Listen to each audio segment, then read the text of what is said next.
বিএনপির চেয়ারপারসন খালেদা জিয়ার গাড়িবহরে হামলা চালিয়ে হত্যা চেষ্টার মামলা নিয়ে মুখ খুললেন বাংলাদেশ চলচ্চিত্র শিল্পী সমিতির সাবেক সাধারণ সম্পাদক ও চিত্রনায়ক জায়েদ খান। শুধু এই নায়ক নন, অভিনেতা শাহরিয়ার নাজিম জয় ও সাজু খাদেম সহ 50 জনের বিরুদ্ধে মামলা হয়েছে। তবে এ নিয়ে অন্য কেউ এখনো কিছুই জানাননি। এ বিষয়ে মন্তব্য করতে গিয়ে জায়েদ খান যুক্তরাষ্ট্র থেকে কালবেলাকে জানান, আমরা শিল্পীরা কেন সাবেক প্রধানমন্ত্রীকে হামলা করে হত্যার চেষ্টা করব? আমার মনে হচ্ছে প্রকৃত অপরাধীদের আড়াল করতে এবং রাজনৈতিক উদ্দেশ্য সাধনে শিল্পীদের বিরুদ্ধে এই মামলা করা হচ্ছে। শিল্পীরা সৃজনশীলতার প্রতীক, তারা কখনো সংঘাতের দিকে যায় না।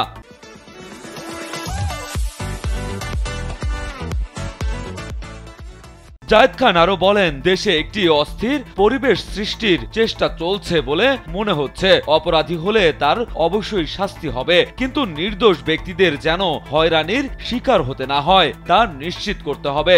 আমি শিল্পী সমিতিতে একাধিকবার নির্বাচিত হয়েছি এবং রাজনৈতিক পক্ষপাতিত্ব ছাড়াই কাজ করেছি। শিল্পীরা সকলেই সমান। জায়েদ খান আরো বলেন, একটা দল দীর্ঘদিন ক্ষমতায় ছিল, চলচ্চিত্রের উন্নয়ন, অসহায় শিল্পীদের সহায়তা সহ নানা কারণেই তাদের সঙ্গে আমাদের বসতে হয়েছে। অনেকেই তাদের সমর্থকও থাকতে পারেন, তবে একটা মামলা করার আগে দেখতে হবে তারা অন্যায় কিছু করেছেন কিনা।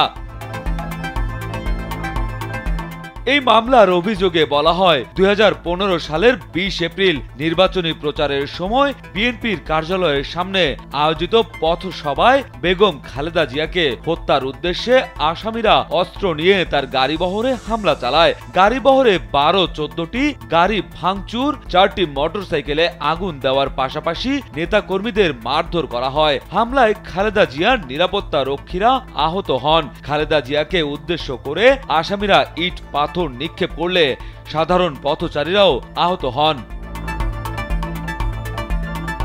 বর্তমানে আদালত বাদীর জবানবন্দি গ্রহণ করে অভিযোগটি মতিঝিল থানা পুলিশকে এজাহার হিসেবে গ্রহণের নির্দেশ দিয়েছেন। রাজু আহমেদ, কালবেলা।